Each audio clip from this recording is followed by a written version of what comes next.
The etheric and then up and then lower. Yeah. Yeah. I read like a little bit, but Tuesday storm, we didn't close windows. Oh. And then got soaked wet. Oh. And I couldn't really open the book because right, you had to let it dry out. Yeah. Yeah. It was crazy. It was really crazy. So. Yeah. I actually got caught in that storm because I've been on the bus. Oh. I was at the store and then I couldn't leave. And then I said, oh, the windows. I knew Andrew didn't really close it. He was thinking, well, I'm coming back.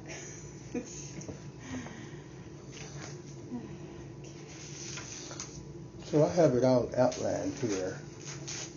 So I can just talk. I can just I can just talk about what I found out. I thought it was a really good chapter. Yeah.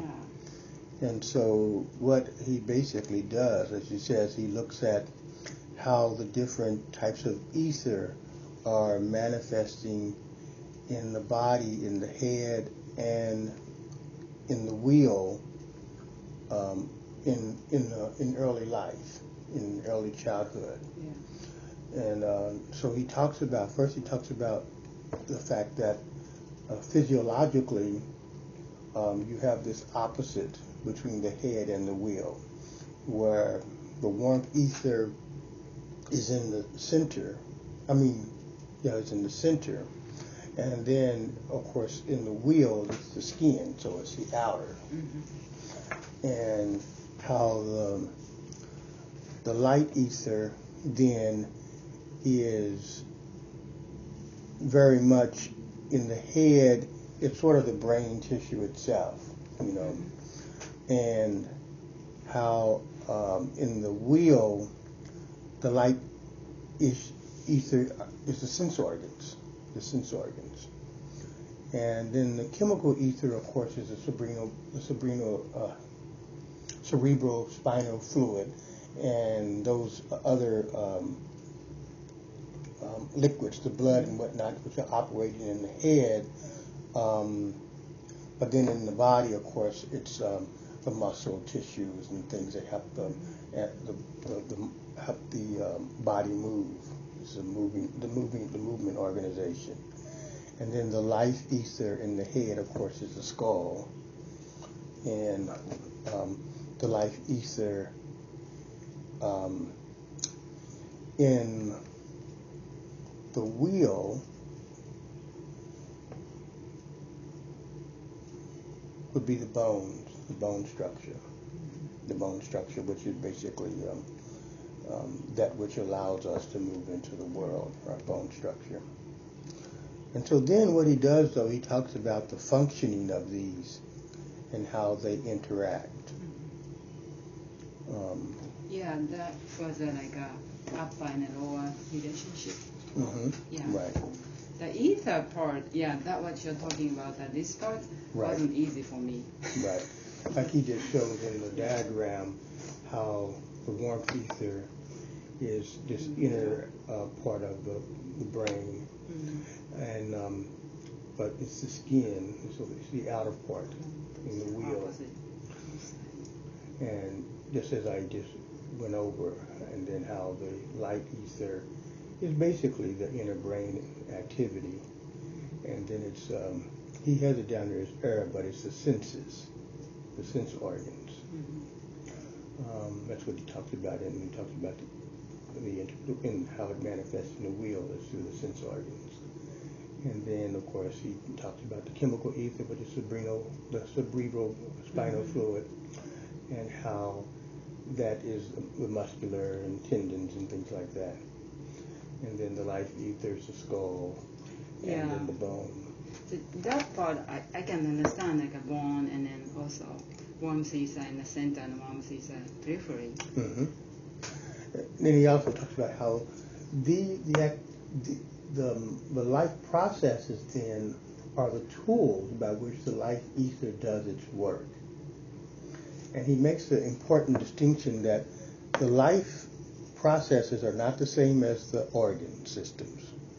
but that all the life processes work in all the organ systems. So it's an important thing to not equate organ systems with the life processes. Like you can have like the circulatory or the kidneys and the heart, and you can't say that this life process is associated with this organ, because he says all the life processes can be used throughout an organ system.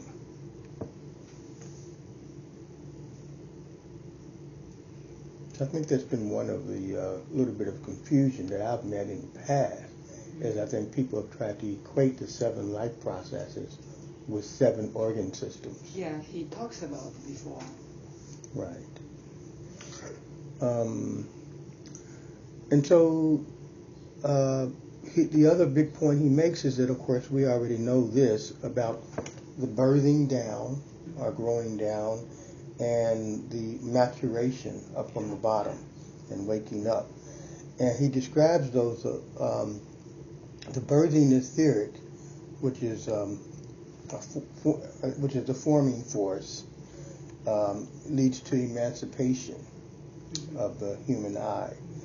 And the unfolding of the physical potential from heredity he calls maturation. So the body matures as it's from the bottom up, but it's born from the head down.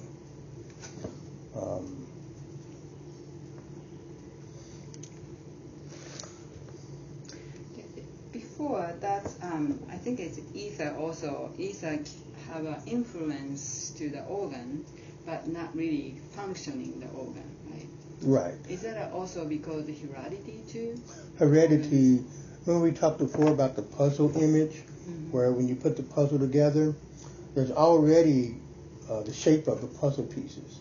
And so the shape of the puzzle pieces makes the puzzle go together. Ether cannot really change anything. But the ether part is the part like the human being. When the human being says these are the corner pieces, and these colors go together. Yeah. That's what the ether is doing. So the ether doesn't have to do the work of heredity, which is already our DNA, which is already formed the pieces. That's why they will mature on their own. But even though the human being may mature on its own, its spirit may not be emancipated. That's why you can have people who are born and they can just lie somewhere and their body will grow, but they won't ever become, conscious people. And so there's a difference between, so the maturation comes from heredity, but consciousness and the birthing of the etheric, which is associated with consciousness, depends on individual. It depends on the etheric forces actually acting and informing the, informing the maturation. The maturation could happen on its own without the etheric forces informing it, individualizing it. We talked about that before. It has to be individualized for there to be a real birthing of the etheric. So, we can go through each of these interactions and talk a little bit about them, because they really are important. I think this gives a real handle on the development. So he talks about the warmth ether as being the first one. And basically, warmth initially comes from the head. It comes from the growing forces moving down into the body. And there's not that great of regulation initially, because the warmth organization hasn't really developed in the lower limb. And he says the warmth organization in the lower limbs really is simply the impulse to enter into the world. You can say it's like the bonding impulse. The young human being has an impulse to enter into the world, that primitive will force, which seeks the mom, and then just in a random, chaotic way, seeks interaction with the world. So you have this internal warming coming from the brain, head down, which is really warming the body, and then you have this warmth for the world. So you have these two directions, this warming influence from the head, and then you have this warming impulse, which is to seek and interact with the world. see this kind of like a more strong action, a child who can't hold will at all. Right. Exactly. You can. He said you can have those opposites. You can either get aggression or apathy. You know, you can have this unbounded will, and part of the head forces are to eventually inhibit that expression. Or you can have people who have a very weak, have no warmth for the world, and so they don't, express themselves in relationship to it. And then with the light ether, which is very, very significant to read these relationships. The light ether, of course, is the mental imaging capacity of the brain.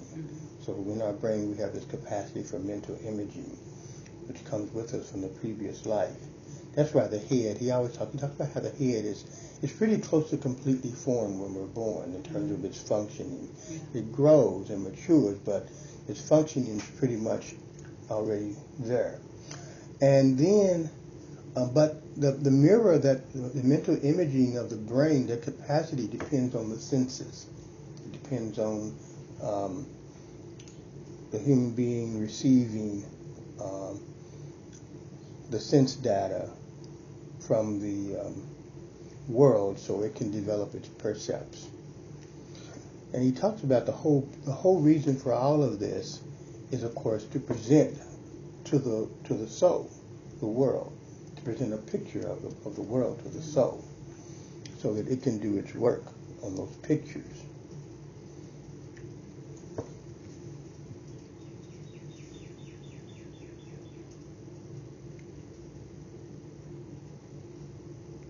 So we can say that's really related to the sense organization, the nerve organization. And then the chemical ether is related, of course, to the movement organization. And it basically, you have this, through the head, you have this connection between the mental image making and the movement organization in the body. So you want this connection to take place. So that movement, it's a sensory motor connection. And so in the way the chemical ether, of course, is the muscles and the tendons, everything that moves the bones, and develops. We can say in these first ones, we have assimilation is the capacity that comes out of the first two. The warmth ether, the impulse to move into the world, and the mental imaging and sensing is at the level of assimilation in the learning process. So the world is just being assimilated. It's kind of passive, So you have this warmth ether, which at least gives you an impulse into the world. Just we talked about the young children, the oven sponge. They just exactly everything. Yeah. And so everything just comes in a way of just kind of assimilating the world.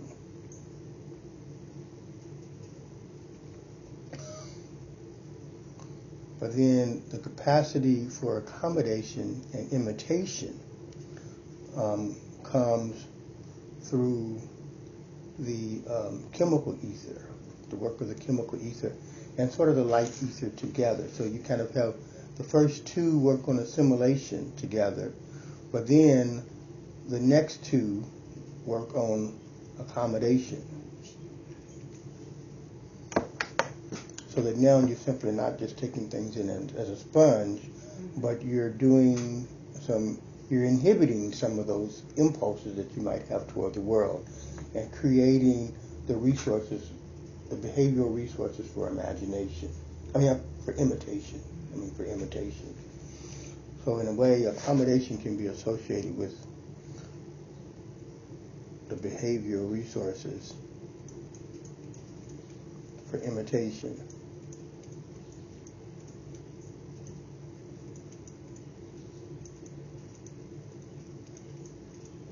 He's talking about, we talked a little bit before at the beginning about right. imitation, Yeah. And so now he's telling us really specifically that whole process of imitation grows out of the work of the light ether and the chemical ether. Basically, you have the light ether and the warmth ether making possible the capacity of assimilation. Production of that. And then you have light ether and chemical ether making possible accommodation, which has to do with the inhibition of some of those reflex schemas that allow you to have a resource, a behavioral resource that then allows you to imitate what happens in the world.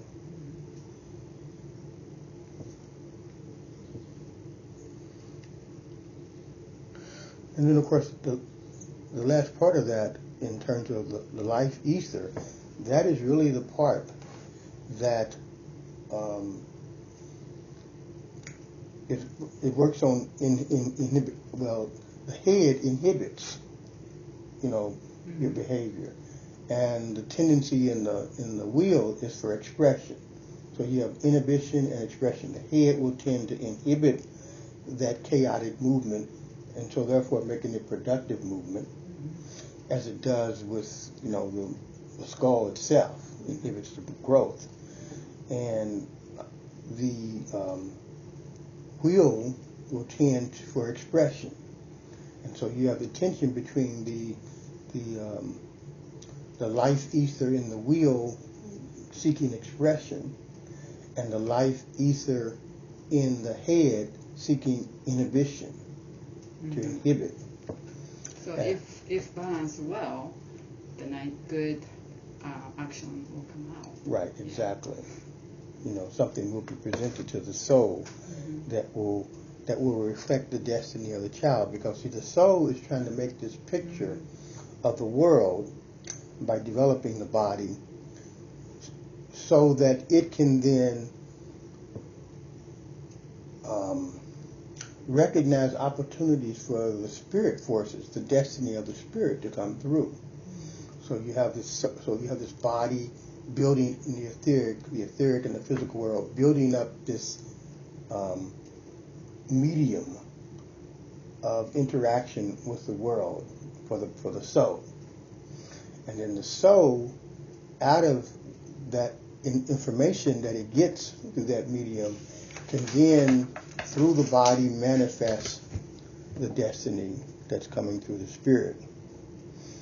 And that only happens if there's really a balance is arrived at.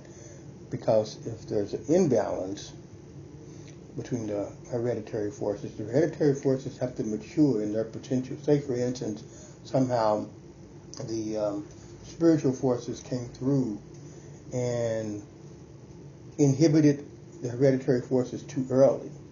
That could be damaging, which is sort of probably what you get with the cosmic children. And then if the hereditary forces then gain too much maturation too early before the etheric is really birthed, or the etheric is not able to be birthed because it has to work too much on the hereditary forces, then either one of those will put the destiny of the child in danger. So cosmic is not ready, right? And then Earth is too much. Actually, it's too much maturation. Right. And the cosmic is a kind of delayed maturation. Right. It inhibits the maturation too early for what it thinks its purposes are. Yeah, hey. Hi, how are you? All right. I thought I heard a noise out there. I thought it was a truck. Me. So the cosmic children inhibit the maturation. It's like inhibit the maturation to inhibit to mature. Right. Okay. So the hereditary body gets its impulses get diminished too early, too much, and so because we're given certain potentiality to engage with the world out of the maturation of the body, and that maturation doesn't happen, then our relationship with the world is going to be weakened. Yeah.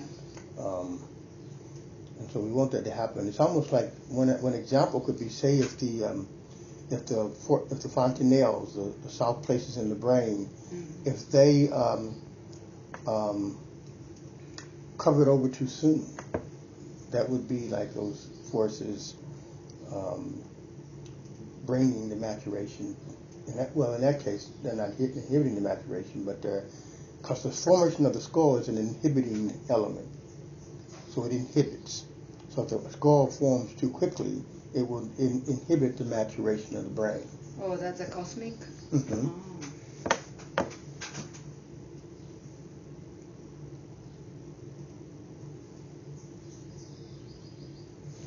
But if the skull doesn't form too early, then all the maturation of the brain that has to happen can continue and happen in its time. Because we know that maturation actually happens from the bottom up. Mm-hmm.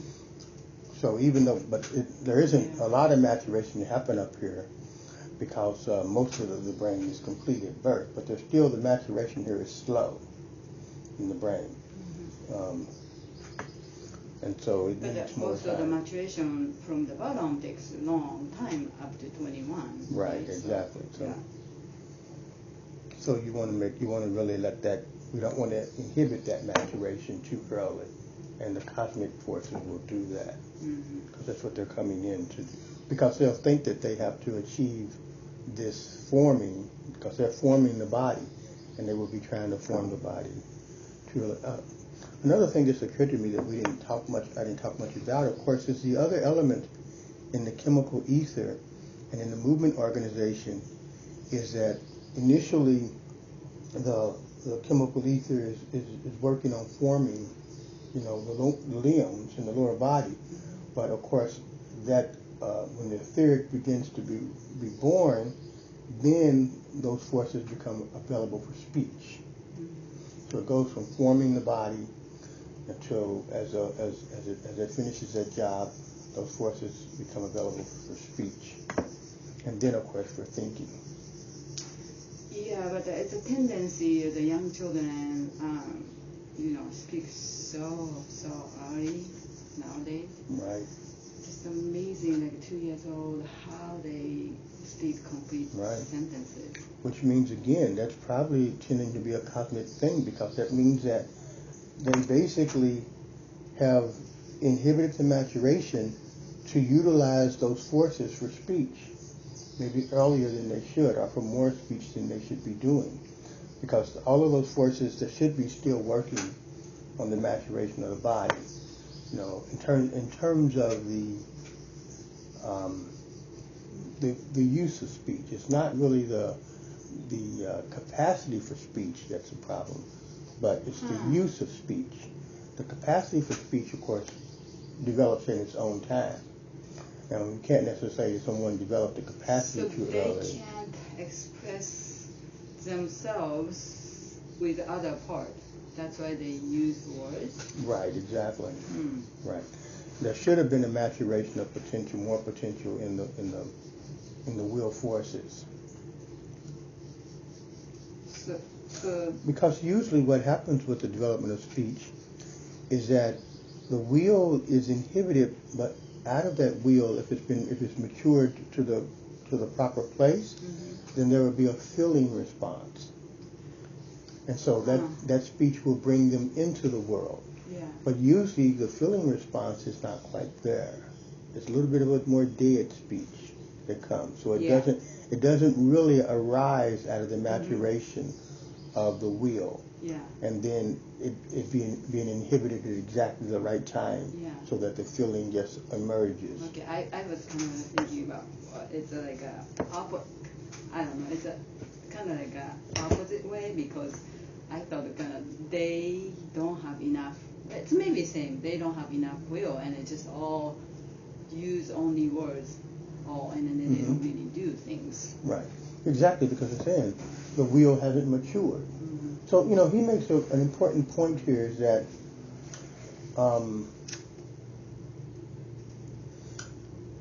that it's not so much that the maturation of the will. It's a rhythmic thing. It's a regulatory thing. So it doesn't mean that you have more will. It means that you must have more regulated will. It's the regulation of the will which is being achieved. at birth you have all the will Yeah. you want. Mm-hmm. But can that will be regulated by the upper pole? The upper pole is supposed to regulate it, but it doesn't want. But it has to over time. The regulation leads to an inhibition of some of the will. But at the same time, when the will is being inhibited, that inhibited part should free some of the etheric. So some of the etheric should get freed. But a lot of times what happens is that the will isn't really well regulated and the etheric is already being used for another purpose. Mm-hmm. So I didn't get to distinguish between not having will and having unregulated will. 'Cause that's what we're looking for. Mm. And it's the life processes between the head and the body that lead to that regulation.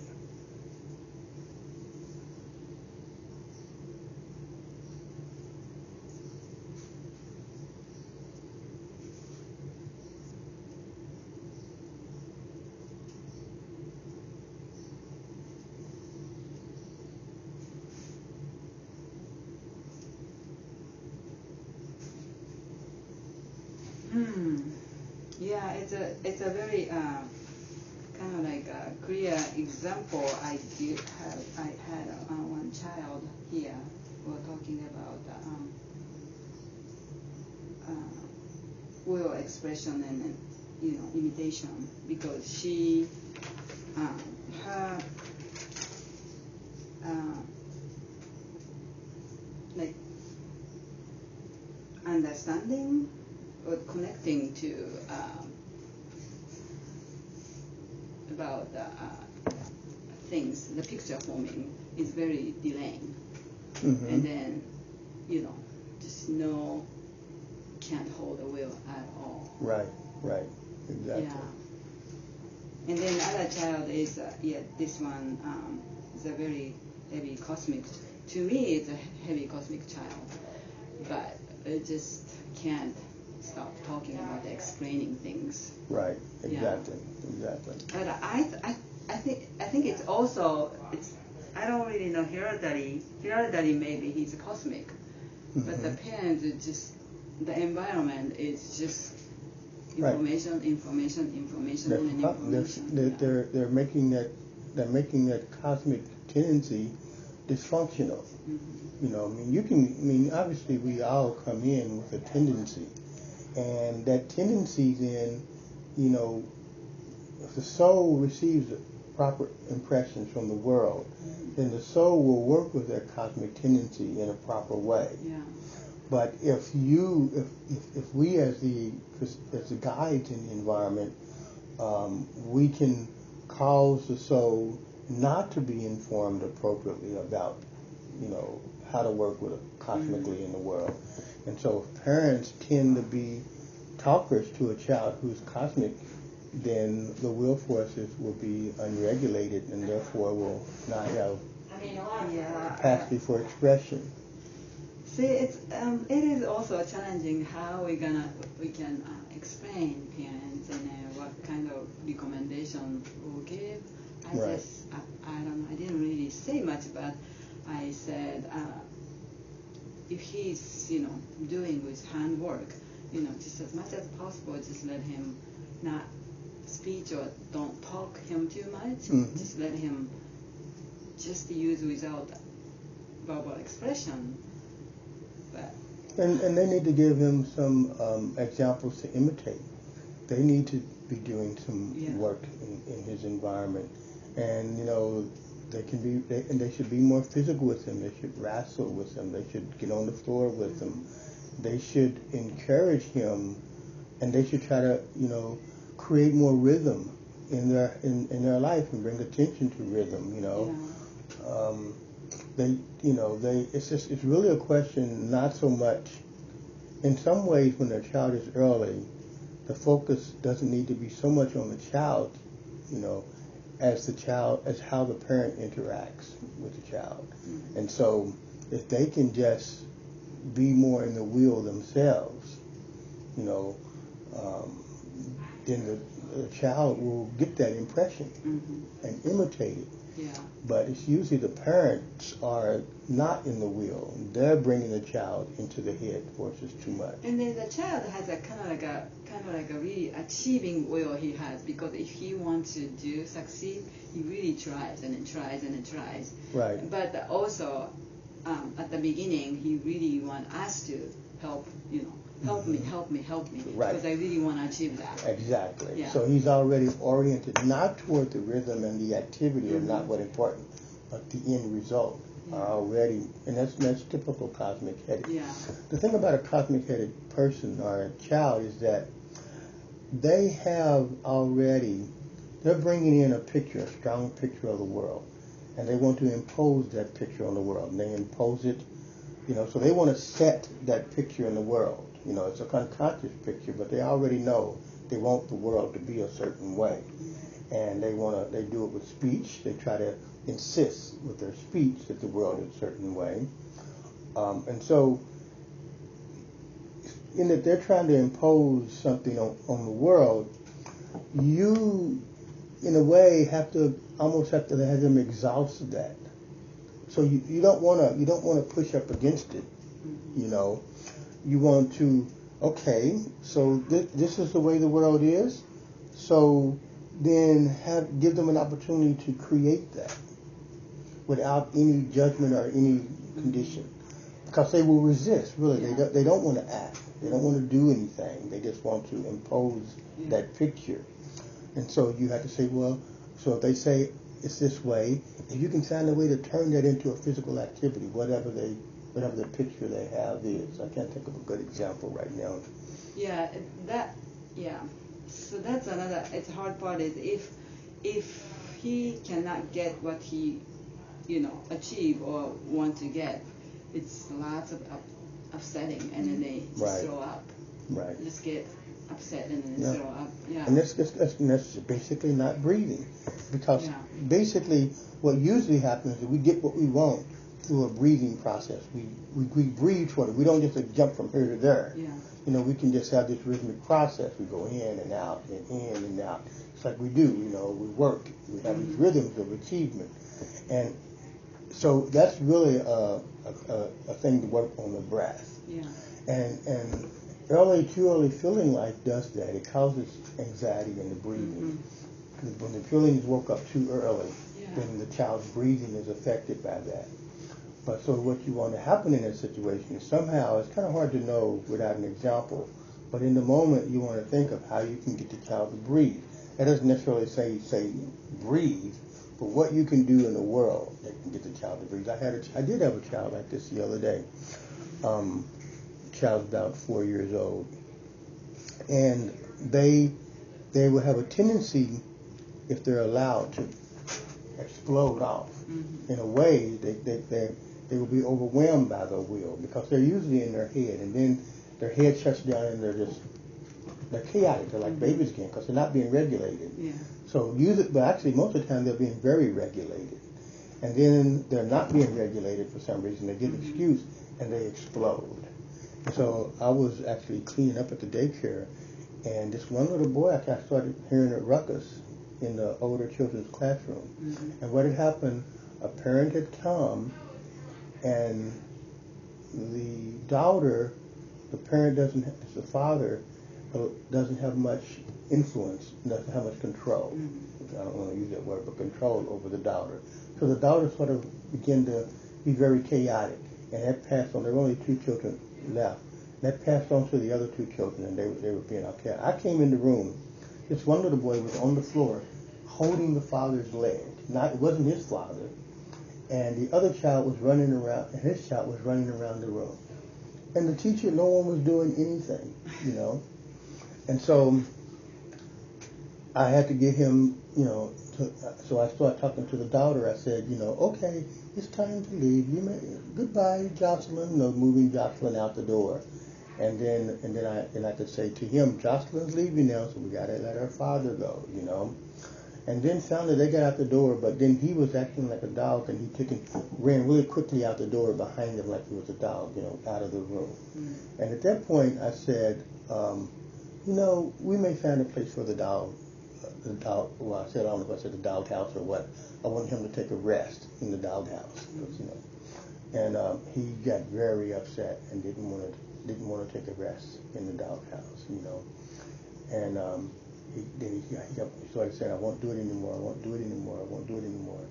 And my thing right there is that in a sense he couldn't breathe, because he couldn't see, because he said, that taking a rest would be short, and then he would be able to come back. He couldn't see that. He was so in the moment with the picture he had of the world, that he couldn't see, I can let go of this picture, and then I will go have a rest, and then I can come back. And so I had to talk about, I don't know exactly the words I used, but I had to give him a picture of things changing. Mm-hmm. This happens, and then this happens. This happens, and then this happens.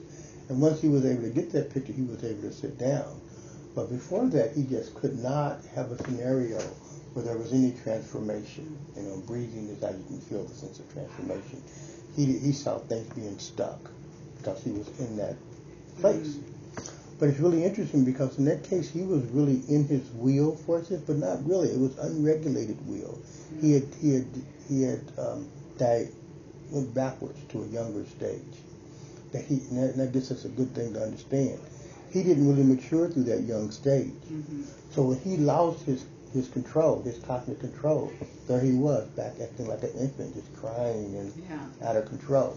See, that case I really understand, like puking out, right? He's puking out because it's way too much. Right. And puking out. But the other way, I was talking about the little girl who cannot connect, right. picture form at all, and then just I think that you're talking about those infant will just do everything. Right. Is that how you can describe for that child? Well, I mean, it sounds to me like that person, even though they may be hereditary, the warmth organization is weak, because that's what brings you into the world. If you're going to develop picture forming, you have to get that chemical ether going, mm-hmm. and that's the warmth ether. The wheel takes you into the world to get you. So if you don't have that warmth to connect with the world, it's out of that warmth to the world, mm-hmm. then you're not going to have the activity, because the chemical ether is going to create the connections. Yeah. That's why it creates the connections by moving the body. It was really hard to be calm with her, bringing warmth to her, because her action and everything is so, So she basically taking everything from other children, and then, Right, so her impulse is this rather than this. Yeah. And then imitative way, she does some like a affection about are you okay? Right. If someone, but it's verbal. It's not really. Yeah. You have that situation where this impulse of moving out into the world is not there. It's this impulse, because that means she's cold inwardly, and she's trying to bring stuff in. That's the only way she can be warm, is take. And she has to find some warmth to give out into the world, And that's usually because, the warmth initially comes from the head, but eventually, through the activity of the maturation of the body, mm-hmm. you got to develop the warmth in the body. So it indicates that she's not really maturing that warmth organization in the body. Yeah, and physical too. I told about it. Even spring came, her hand was still so cold. Right. We tried to physically give her warmth, and mm-hmm. told parents she needed a lot of more, layers of clothes, and then giving her like a warm bath every day. We start with physical things mm-hmm. too. But I was amazed. I would look though at the rhythm in our household, because I think a lot of times it's easier. To bring, I think you can bring the warmth through the clothing, mm-hmm. but if the children don't have rhythm in their life, if they don't experience rhythm, then they're still going to be cold. Yeah, inwardly they cold. really don't have good reason, I think. And then I assume, and then also she doesn't really recognize, at world and me. Right. And right. then kind of like, I asked them to do practice if also giving something to her, just hers and then yours, and she tried to take yours, just let her know this is yours, this is mommy's, because they don't have that kind of like boundary at Right. home. And even with something like that, I would try to encourage them to have, to see a rhythm when things change possession. Okay, now this is yours, and then something happens different. Now it's mommy's. Now it's yours. Like even like at the meal table. Okay, now these dishes are yours, so you can eat your food. And now they go back, and they get washed, and now they're back belonging to the cabinet. So there's ways you can, so the child gets a sense that things do have a rhythm of coming to her and going away, coming to her and going away. And now at a certain time, it's time for these things to come to you. At night there could be things that are on her bed, and then they go away. Yeah. So she can begin experiencing this possession is rhythmic. Yeah, I tried about sharing that part, you give away, and then I really tried to make sure I'm coming back to her, and then give it away again. Right, exactly. Yeah. But that would be helpful. It was still challenging, but she would just keep asking, is that mine? Is that mine now? Is that mine now? Right. Yeah. Well, it's got to be reinforced everywhere. I mean, these things are subtle.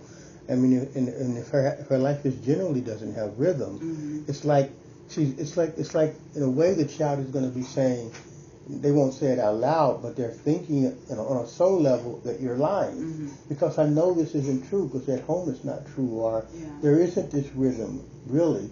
So even though the teacher is saying it now, they feel inwardly it's not true. Yeah.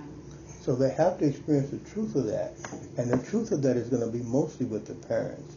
Over a long period of time, they will get more of a sense of truth from the relationship they have with you. Yeah.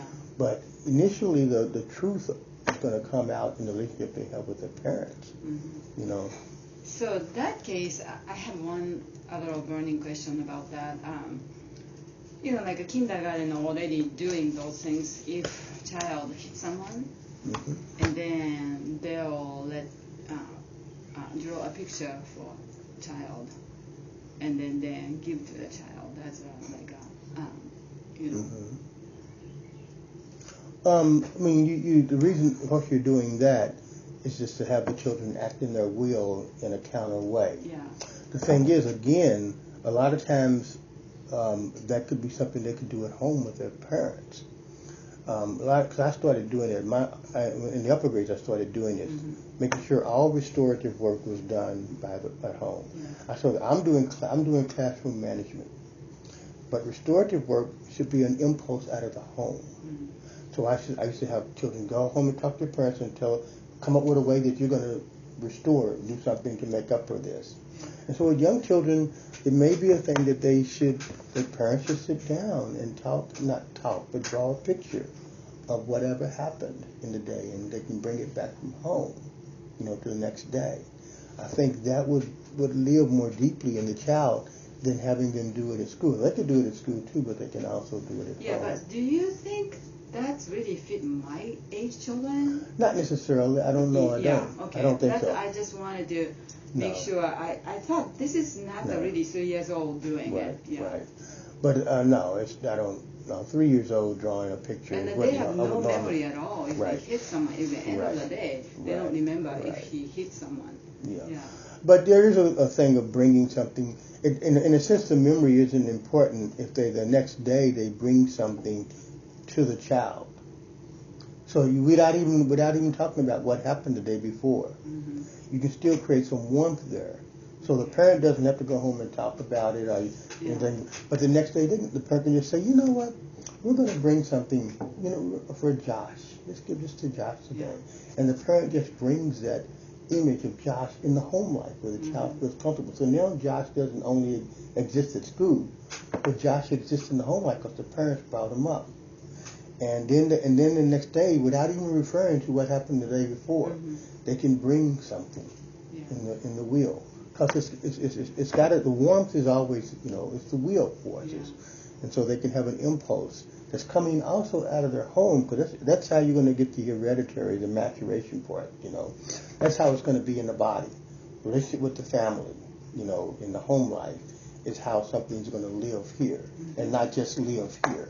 Because that's, like you said, the picture thing is too much living here already, So you just want an impulse out of the home that can come meet that child maybe in the day. And also even child, hit randomly everyone. The child from anxiety, he just hit everybody, like proximity issue too. When someone come closer, it just hit everyone. Yeah, I mean the thing is, then this goes to the old question. You got to always ask yourself: does the child need a therapeutic intervention? If the child is constantly hitting in the kindergarten, I don't. Depends. I mean, you got to see what it looks like, but you got to make a decision whether or not that's a therapeutic need there or not. Yeah. And I don't think you all should be trying to provide therapeutic needs. And if the child, if the child has to be able to be there in some capacity, and then maybe you're just exaggerating it. The child is hitting everybody. How frequent is that? If this was happening, every 5 minutes, that would be too much. Yeah. That would be too much for, I think, the kindergarten environment. It had to be something that maybe would happen, say, in transitions. Maybe, it would have to be something that wasn't happening all the time. Yeah. But that's always been a problem, you all haven't really worked out how difficult a child has to be for you all to work with them. That's always been an issue there. Yep. It is still.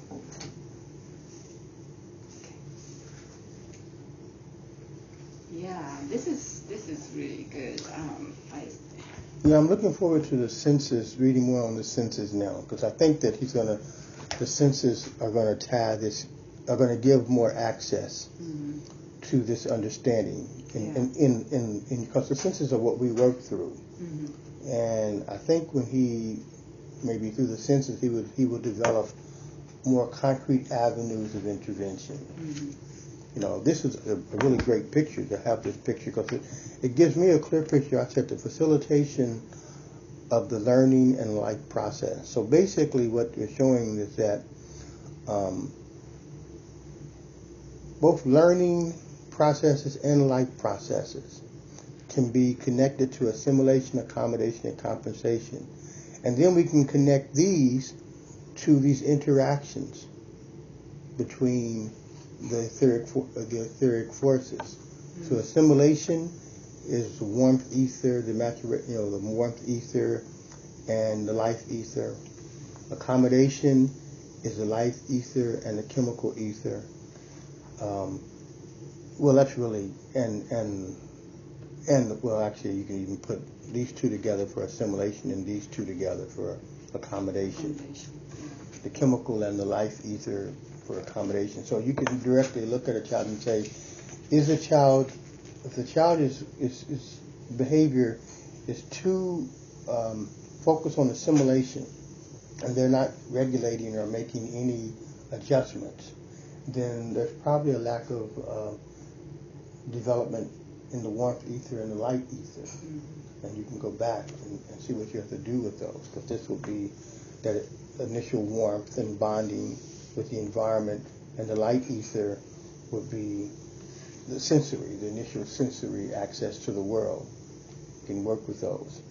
And then Which is a touch. Also touch sense too. Yes, all of those senses. He says, he's going to talk about the 12 senses. So we're talking about the light ether is through all the senses. Now he did bring up now the tone ether. Now this is what you talked about earlier. It is associated with the chemical ether. Okay. Well, it's actually, the tone ether comes from the light ether. It's one of the sense things, but it works through the chemical ether because it forms. It's a forming force. The tone ether is a forming force. the musical forces is what it is. And so it really arises from here, but then works here. And so we have to look at the child and ask ourselves, which of these is seeming to have dysfunction, assimilation or accommodation? And if we think the child is overly assimilating, then we can look at the warmth ether and the light ether as a way of helping that child. And if we think, well, it's not that the child has too much assimilating force or has a weak assimilating force, but it's that the inhibiting force is coming in too early. Accommodation is coming in too early. And then we can look at the chemical ether and the life ether. So if this is delayed, if accommodation is delayed, then we look at the first two. If accommodation is too much, let's see, the cosmicated child would be accommodation being too great. So you can associate accommodation with the cosmic child. Because that's basically the cosmic child is the one who comes in with their own picture and wants things to be a certain way. So they're going to have a real strong impulse to inhibit early. So that's too much accommodation. We're talking about the cosmic child who speaks. Right. Is always trying to get the world to be a certain way, or to get even their own behavior to be a certain way. They're inhibiting too much. The maturation hasn't really developed to give them the potential to really work in the world, but they're already saying no to the world too early and saying, no, this is the way it is, this is the way it is, and they're not really getting those impulses to the soul that inform, those impulses from the world that inform the soul. So the other child who I talked about, that it doesn't really have a boundary yet, like imitating everything. Is there still assimilation? Is there too much assimilation, right? Is there too much assimilation? Well, it depends. It depends on, you mean they are actually imitating everything that happens in the environment, or are they just, so something happens in the environment and then they express that? Yeah, they can't, they cannot have... Give me an example, like if you do in circle. What are they doing when you're in circle? What is that child doing when you're in circle? Are they imitating you? No, she just want to run away and then, get me. Right. So it's not really imitation that's happening. It's really, I think again, it's this over inhibition, accommodation. What they're doing is they are trying to they're not really imitating the world. They're making the world the way they want it,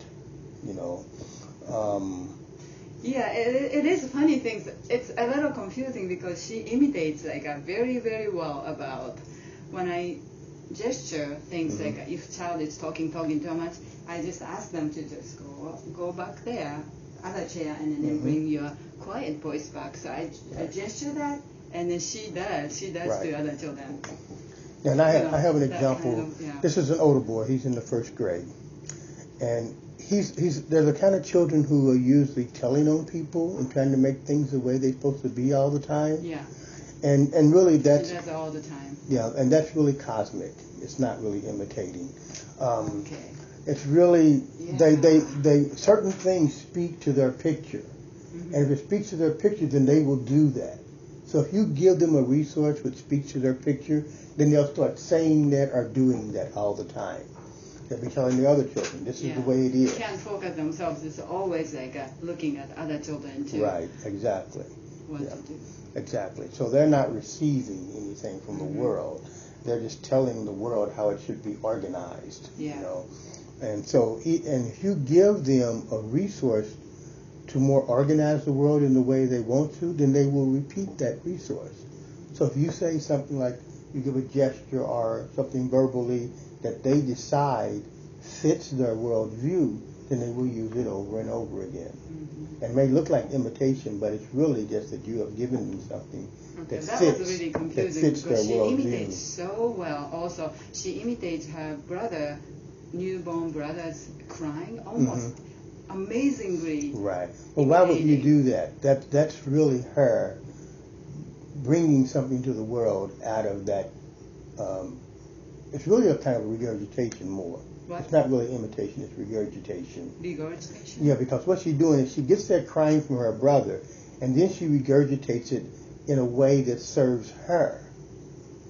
She's not just receiving that. She's not receiving, because if she was receiving from her brother, she might feel sad because her brother is crying. But she's not feeling sad, so she's taking that, and then she's putting it back out in the world in a way that controls the world. Because I mean, you see that. I have a child. Wes is actually a toddler. She cries, but her crying is nothing to do with any pain in the soul. It's a behavior that gets her way, and she'll say, but there's no real welling up out of the feeling life, you know. Yeah, and then also, I mean, it is also, you know, it's just all attention too. So she goes away from circle, and if it's good, it's a good thing. So other children won't follow her, we just ignore her. And then just, you know, and then she will come back because she doesn't get any attention. And then she can imitate. Right. She can imitate me. Right. Right. So that was really confusing. Because the capacity isn't not there, it's just that there's something else overwhelming the capacity. It's not that she doesn't have the capacity. But that capacity could be lost, though, because, you know, because she's still young. And if she keeps inhibiting the natural impulse from the environment to imitate, then, you know, eventually she'll lose it. But she won't have the energy. She won't have the etheric forces to do it. Because now she wants to go in a different direction. But if she doesn't get what she wants from that direction, then she comes back, and then she can let herself imitate. Yeah. But the more and more she gets control, the less that she's going to be. Every single things, if we do other children, she has to get it. Right. Yeah. Right. Yeah. Yes, that's definitely cosmic headed, and it's basically the head forces coming in and trying to control and inhibit too early, just as he talks about here. Okay. And got to see if she can open up again, you know, to the impulses that come, and not have to control her reaction, but let it come in, and then have a real feeling response to it. Yeah, she can use her body pretty well. Yeah. But about, you know, controlling her body, doing things, it's really physical. But so far so good. It's just a question of where she's going to go in the future with that. It's good that her natural maturation hasn't come to the point where her cosmic picture hasn't totally stopped it. So her natural maturation is still going. You know, you can have, and that kind of thing can become a problem, like, say, at different phases, 9-year-old change, puberty. So where will that tendency to stop natural maturation show up? It shows up, you know, you see some children where it shows up in puberty, and it's going to be a really negative thing, because they end up, you know, stopping that natural maturation, or they stop it at around 9 years old, and the feeling life becomes, you know, what's the word for it? Dysfunctional. Yeah. So you want to think of a way that you can soften that and create more warmth, so that that even though it's not showing up as physical delay now, it can show up as a delay later, you know, in the feeling life or in the thinking life. So hopefully you can come up with some intervention that will allow her to let go of that impulse. Yeah. It's that, it is also, she goes to OT now, and OT is kind of recognizing she cannot express, you know, she cannot really take it in and then bring it back. Right. So they recognize that, so they're working on that, but I am not sure how they're doing. So. Now, you said that she seemed to be physically have a capacity of imitation. Why did she end up in OT? What was the indicator? That those things she can imitate kind of like when she comes to the circle, she can do things, but she can't really understand anything kind of like making the connection. Yeah, connection. Like when we have like a leash to the animals, and then at the beginning, yeah, it's hard for because leash is only for owner can have. And then at the beginning, yeah, it's not easy. But about the 3 weeks or 4 weeks, we do, and all the children understanding. So they come, and then the miss says, "I want leash because I have animal." She didn't get it the whole year. Right. So we said, "Oh, Marika, you can ask that child if she can be your owner, and then come back to me." And she said, "No, I want leash. I want leash." Right. She doesn't get it. She doesn't have any that kind of connection at all. And then I think at the beginning, half a year, I thought maybe it'll come, but the whole year didn't come. So I thought she's not really. And so it's really the middle system. It's really making the connection between the upper and lower poles. Yeah. Because understanding is the rhythmic system. That's where we comprehend. And so if you don't have if you're in the head and then in the wheel, in the head and then in the wheel, and you're not really moving between them, then you won't come to an understanding. And so hopefully they are working with this middle system. You know, which is the life processes too. When we talk like at the table, you know, children talk, but she doesn't get it. Right. So when we laugh, she's just exaggerating, laughing. Yeah. But she doesn't get it. Right. And then she just laughs. Right. Exactly. Yeah. Yeah. So. Yeah. That's that warmth organization. Are we going to turn this off? Are we finished? Yeah. Because I did do the other two, but I just got them online because the way this pen works is I have to turn them into movies. And so I just finished turning them into movies, and I can send you a link to the other two now. I couldn't send them to you before because this pen, what it does, it creates a page that if you go to the page and click on it, then it will play. But you need a special program from another site. So I didn't want to send you that. And I've just finally figured out how to make this whole thing into like a little MP4. Okay. And then now you can go click on it and it'll just run. Okay. So the previous ones, you can just run them. Okay, so we're going to probably meet again on... July. Is that works for you the week of July, I think 9th? The second Yeah, that should be fine. Yeah, I mean that if it's a Friday, that's fine. And I'll still be. 13th maybe, I think.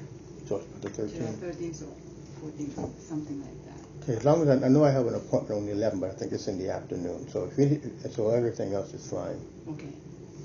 Okay. So I think I'm gonna go through a little bit myself, and then also just bringing if I have more questions I would like to ask. And it's a good thing to do too is of course to try to create a picture for yourself. Try to put this in some kind of organization, some kind of concept map.